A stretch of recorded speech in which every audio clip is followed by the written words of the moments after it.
On January 6th, we all witnessed the gleeful desecration of our temple of democracy and a violent insurrection against our republic. It was a day unlike any other in our nation's history, and for us, it was a day defined by chaos, courage, tragic loss, and resolve. Our profession is rooted in a culture of guardianship, and there has been no better representation of this than what the world witnessed from our police officers on January the 6th. On the day democracy faced maximum danger, these public servants responded with maximum valor. So on behalf of the United States Congress and the American people, it is my honor to present the Congressional Gold Medal to the United States Capitol Police, the Metropolitan Police, and every hero of January 6th. We acknowledge that no honor, no recognition can bring back the officers we lost to the attack. We mourn their loss. We pray for their families. May this medal, the highest honor that Congress can bestow, serve as a token of our nation's deepest gratitude and respect. Lincoln stood on the ground consecrated by the blood of patriots and spoke to the duty to defend democracy. History will forever note that on January 6th, democracy lived on because of them. With great patriotism, determination, and resilience, they answered the call to serve, putting their lives on the line to protect the Capitol, the Congress, and the Constitution. The Truth and Democracy Coalition was formed to build a pro-democracy movement in America. We educate the public about disinformation, teach people to be critical of the propaganda they consume, and provide critical analysis of current events and social issues. We produce media and educational materials, hold seminars and meetings, work with other organizations, and organize events and activities geared towards building a pro-democracy movement in America. The coalition seeks to build communities of people of different faiths and ideologies to defend and promote democracy locally, nationally, and globally. We're also on YouTube and Facebook, and our YouTube page is youtube.com/@Truth and Democracy Coalition. So what I want to do first is make some announcements and then introduce Dom and myself, and we will leave time at the end for questions and discussion. But first, I want to tell you about our upcoming events. Mark your calendars for early next year to be in Whittier or to hold an event in your city on January 6th to celebrate democracy. We will be calling for a national holiday on January 6th to remember what happened and to celebrate democracy. Our event will be at 7 p.m. on Friday, January 6th at Whittier City Hall. And if anyone wants to do an event in their town, please email me, and it's richprocida64@gmail.com, and I'll put all these links in the chat. But we plan to have music, food, and speakers. Then on January 8th at 2 p.m. of next year, we will be moving past political rancor with braver angels.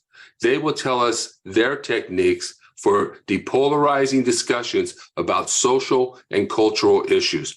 To register for that, go to tinyurl.com/braverangel. And finally, I want to thank you for your support as we advance forward in our efforts to defend democracy. And you can find us at truthanddemocracycoalition.com. Now let's move to our program. My name is Rich Procida. I'm the founder of the Truth and Democracy Coalition and the host of the Truth and Democracy podcast. I will identify 5 lessons for Democrats this election. But before I speak, we're honored to have our co-host, Dom Jones.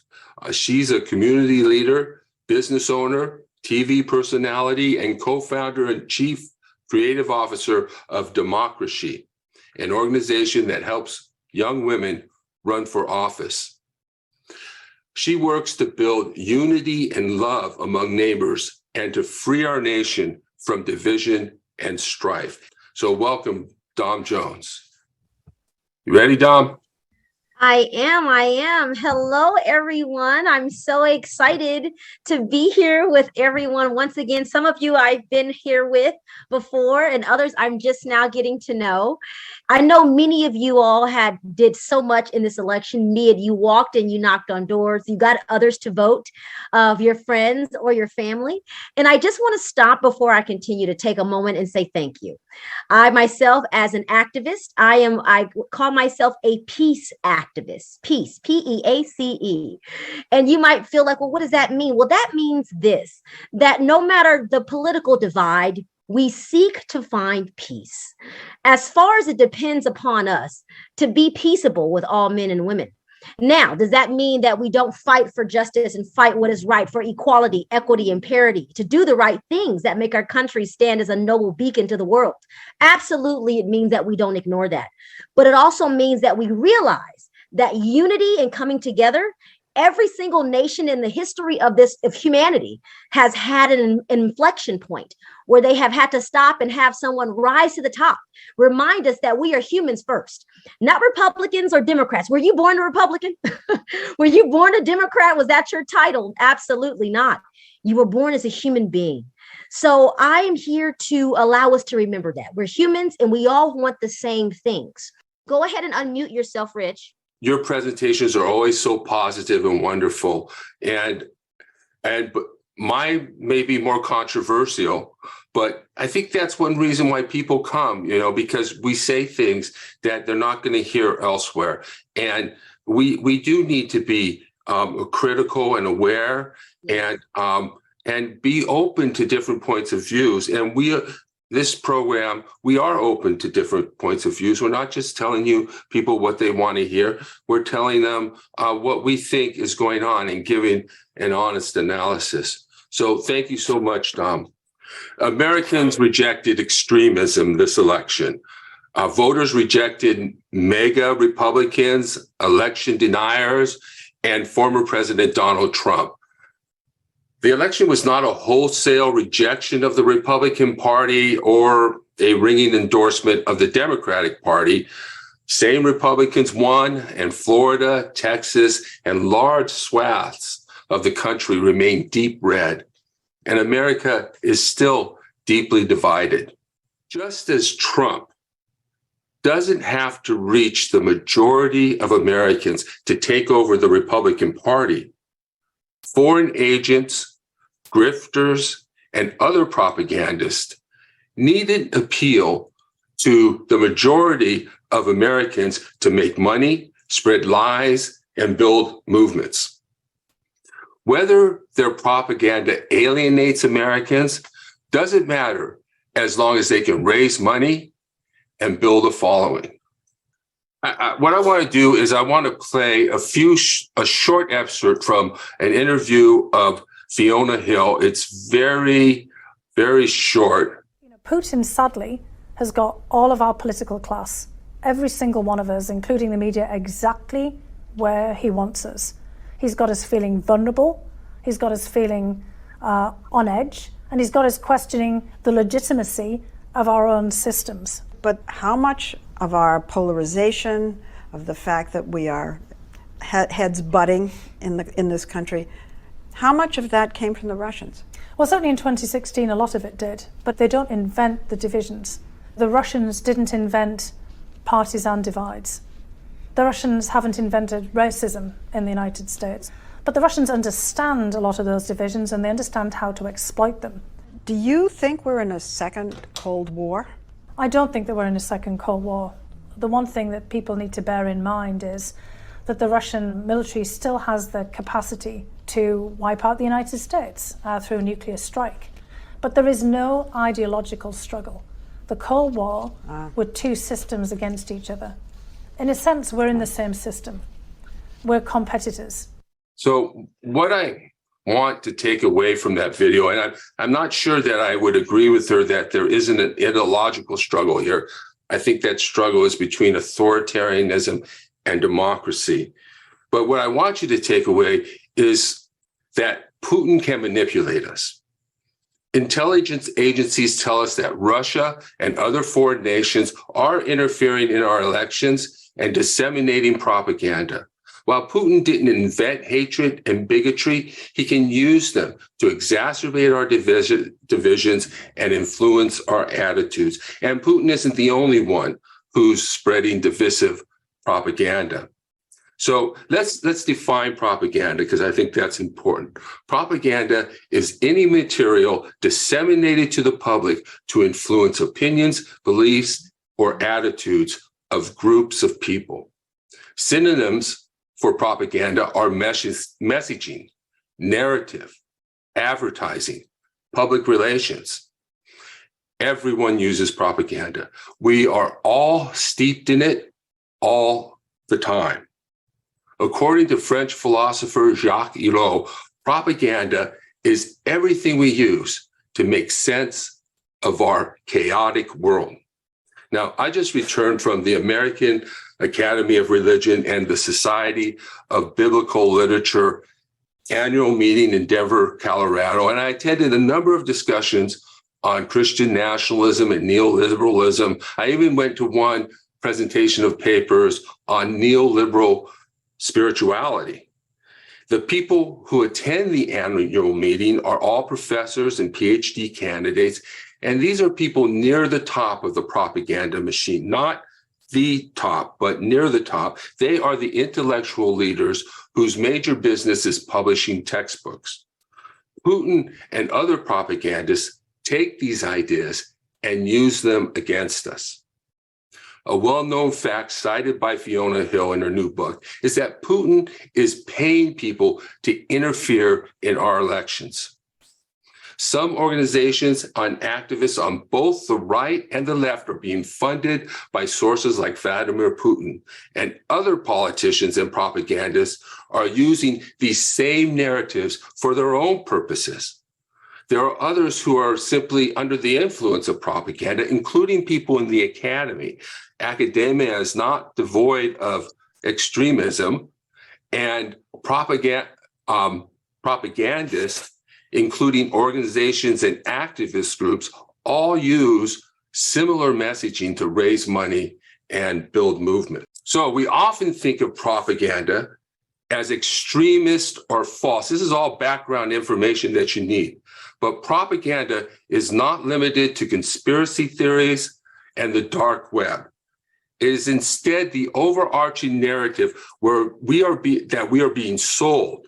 And it has been going on for a long time. And you're going to see what I mean as I go through this discussion. So some of the nefarious propaganda being spread right now is the idea that only one side is under the influence of false propaganda, or one side is more under the influence of false propaganda. We are all under the influence of propaganda because we are all exposed to media, messaging, and advertising.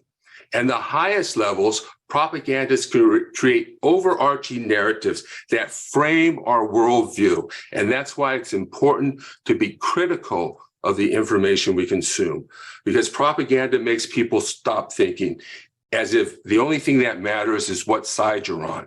It tells us who to blame. Anger, fear, and negativity are its primary emotions.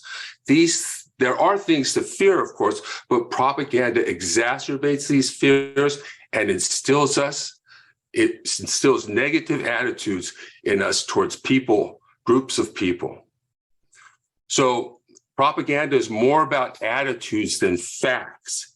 If true facts can cause people to attack liberal ideas, so much the better for the fascist propagandist who wants to set people against liberalism. It's up to us to ensure that we do not allow extremists to undermine our ability to win elections, just as Trump undermined the Republican chances of a red wave election. So there are 5 lessons we must learn from the Republican flirtation with extremism. The first is obvious. Socialism and wokeness are political ideas that kill us in Florida and across the country. Democrats should reject these labels and the ideologies they refer to. Everything doesn't have to be consistent with socialist ideology, and we don't need Marxist ideology to understand what's happening or to promote specific policies. In fact, using and referring to socialism does more harm than good. Liberal democracy is under attack in America and around the world. A part of that attack is the attack on liberalism generally.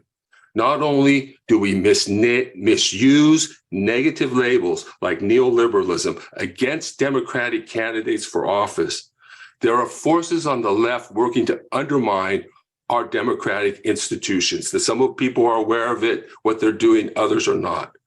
The attack on liberalism is part of the larger attack on liberal democracy. We often view propaganda as material that's designed to rally people to one side or another, but propaganda can also be used to demoralize and mislead the opposition. There's both covert and overt propaganda. And on the left, we have some covert propaganda, materials where the primary source is unknown. This type of propaganda is often designed to stoke divisions and cause us to lose elections, not win them. It is covert fascist propaganda, often disguised as socialism, Marxism, anti-racism, critical race theory. To be sure, not all of these materials are false, but they are simply being used by propagandists to raise funds, influence people, and instill people with negative attitudes toward America, liberalism, democracy, and the entire Western world. So socialism and liberalism are different. Liberalism is the antidote to authoritarianism. For liberalism, the individual is the basic political unit, not class or racial or gender groups. And individualism is the basis of human and civil rights. It is the individual's right as against the state, not the rights of classes and groups against others, or the family as in conservatism, or the state as the primary social unit in authoritarianism. Socialism is in some ways fundamentally at odds with liberalism. And think about it. If one is a Marxist or socialist, America must be the evil empire. It is, after all, the leader of the capitalist world. It is the supreme capitalist country in the world. From a socialist perspective, America must be the great Satan. That's the attitude Putin is appealing to when he refers to America, NATO, and the entire Western world as Satan. This is fascism masked as Marxist socialism. Before we go any further, let's look at Russia's propaganda. Putin's propaganda is anti-American, anti-liberal, anti-democratic, anti-NATO, and anti-Western world. Anything that can be described this way helps Vladimir Putin spread his ideas. And that's why I have a rule. And it goes like this. From Tucker Carlson to Cornel West, if it helps Vladimir Putin, put it to the test. When our messaging is anti-American, anti-liberal, anti-democratic, anti-NATO, or anti-Western, it aids Putin and spreads his message. We must avoid spreading these types of ideas if we want to rescue our democracy. The second thing we must not do is to tear down the foundational documents of our democracy. Critical race theory is highly negative for the Constitution and our founding fathers. But we need people to believe in democracy and to defend the Constitution. We need to build upon our democratic institutions, not tear them down. Simply because the founders of our nation did not live up to the standards they set for our country does not mean that the principles they laid out in the Constitution are unsound. The Constitution is a living and breathing document. The founders gave us the right to amend it, and we have. Our founders were doing something new, and there were furious debates about this. So the U.S. Constitution has become a model for countries throughout the world, and much of South America remains Democrat despite a number of disastrous American interventions. While democracy is backsliding all over the world, South America remains far more democratic than Africa because of, and not in spite of, America's preference for democracy. These stable democracies are more resistant to the wave of authoritarianism that has swept the world. So we need our Constitution. We need people to defend the Constitution, to believe in democracy. We need to build upon these foundations, not tear them down. We can't with one hand proclaim democracy and with the other knock it down. Anything that tears down the foundations of our democratic institution aids Vladimir Putin, and it's often wrong and too negative about America and American history. Third, Democrats must not push identity politics in our schools. Polls tell us that parents feel schools have become too political. Anti-racist educators told us they were teaching history, something schools have always done, by the way. Come to find out, they're conducting anti-racist identity trainings. Parents are being confronted with pronouns they don't understand and ideologies they don't care for. This is fertile ground for Putin's propaganda. Many parents get angry upon receiving a letter from their child's school informing them of their child's new pronouns. The expensive, heavy-handed, and intrusive approach to teaching identity in our public schools is more about making money than it is about teaching history. It's divisive and unnecessary. Our democracy is under attack, and the problem isn't in our schools. Additionally, the views and attitudes expressed in much of anti-racist ideology are highly negative towards the United States, the Constitution, and the founders.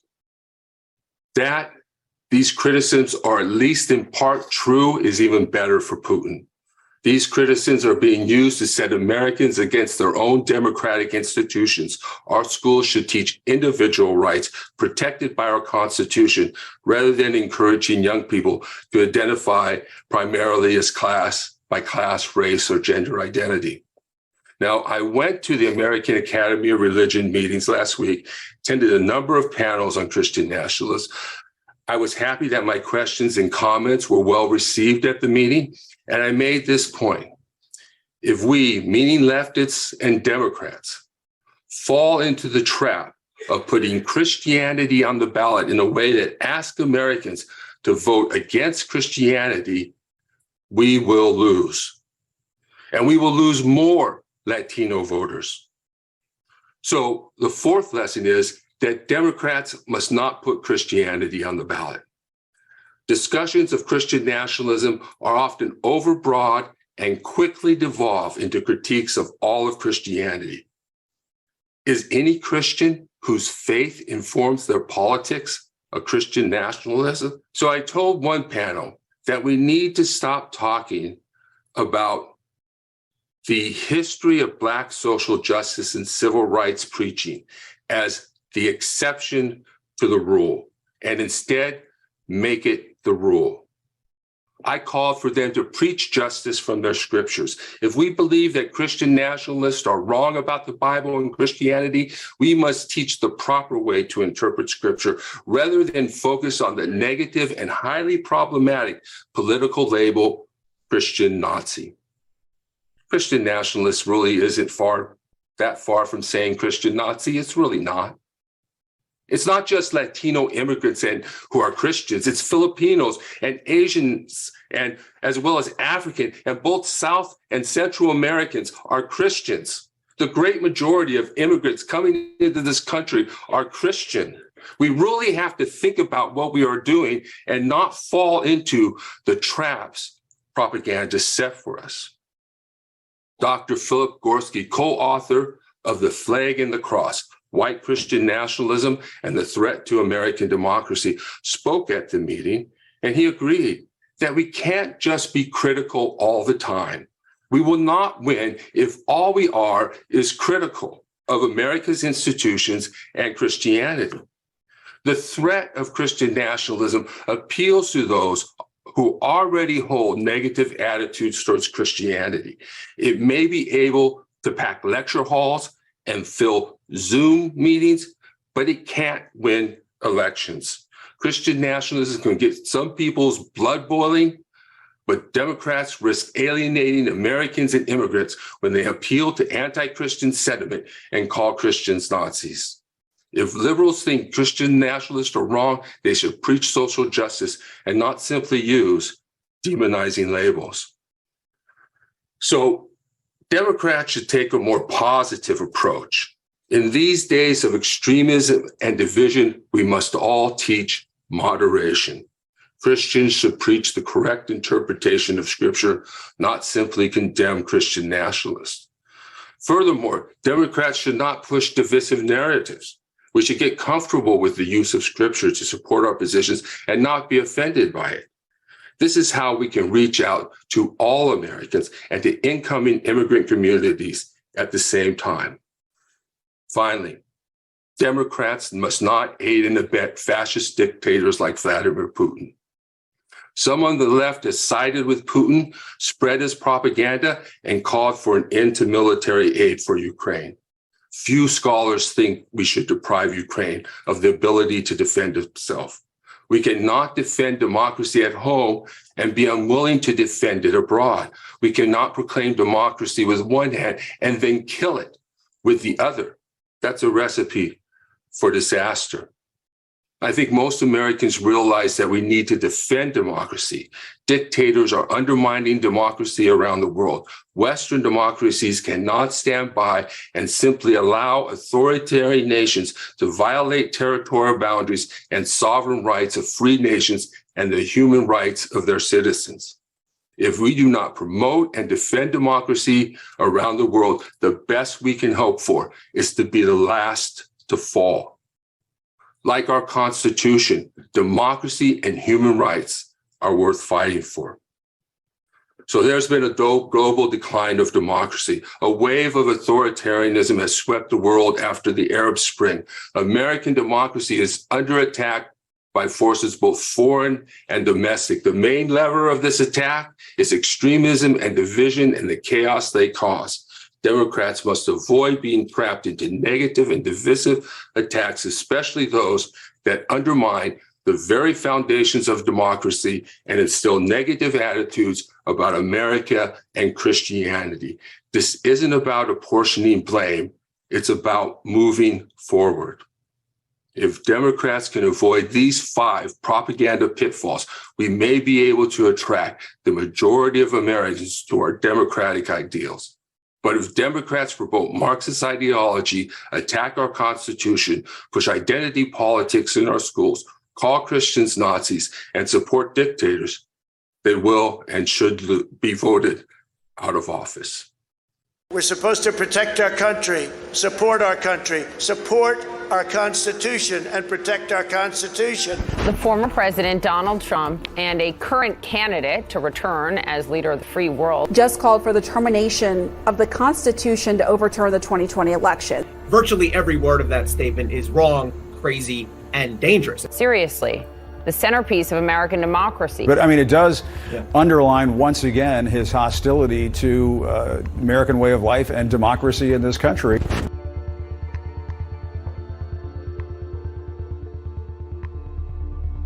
Can you support a candidate in 2024 who's for suspending the Constitution? Well, again, it's early. I think there's going to be a lot of people in the primary. Whoever the Republicans end up pick, I'll fall in behind because that's... Even if it's Donald Trump and he's called for suspending the Constitution? Well, again, I think it's going to be a big field. Because that's not what I'm asking. I'm asking you, if he's the nominee, will you support him? I will support whoever the Republican nominee is.